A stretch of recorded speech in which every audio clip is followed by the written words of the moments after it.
Hello guys, in this video we will talk about the patterns of use on systems without export and storage.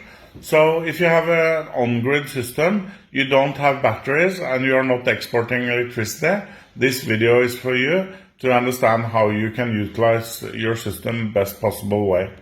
So right now we're looking at the curve for one day on our system. So the production is quite low in the morning, it goes up.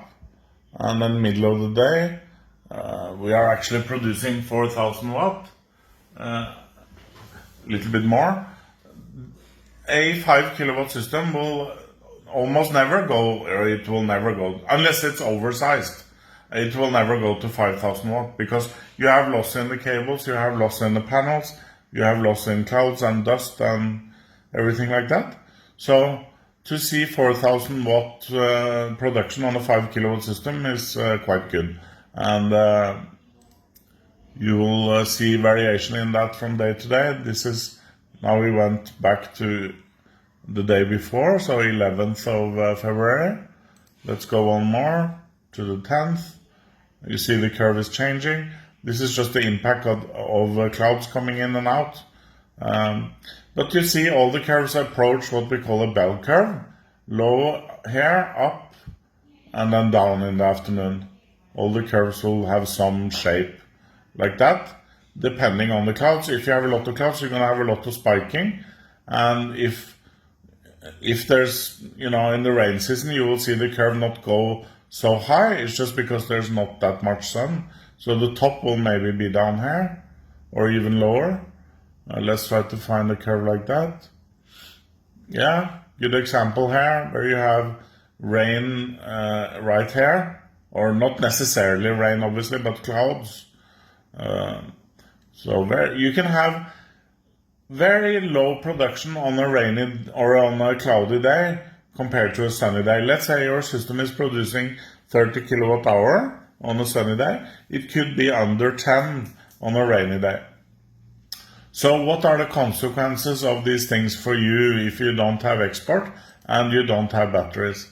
Well, number one is that you move the stuff that that uses the most electricity to the middle of the day, if you are able to do that, when you have enough production to support applications.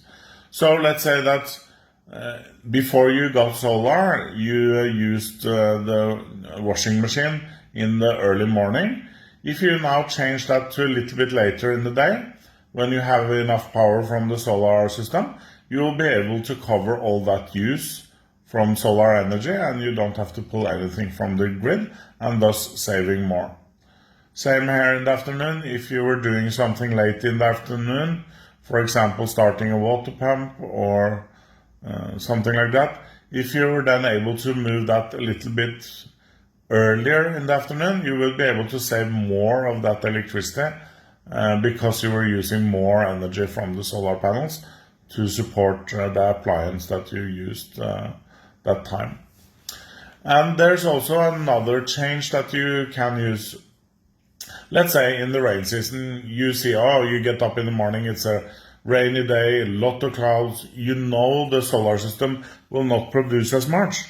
Then you can move whatever that you're going to do to another day, if that is within your possibility. So let's say you were planning to use some heavy machinery, you're planning to start working with a lot of tools. So you say, okay, let's move that to another day and save more electricity.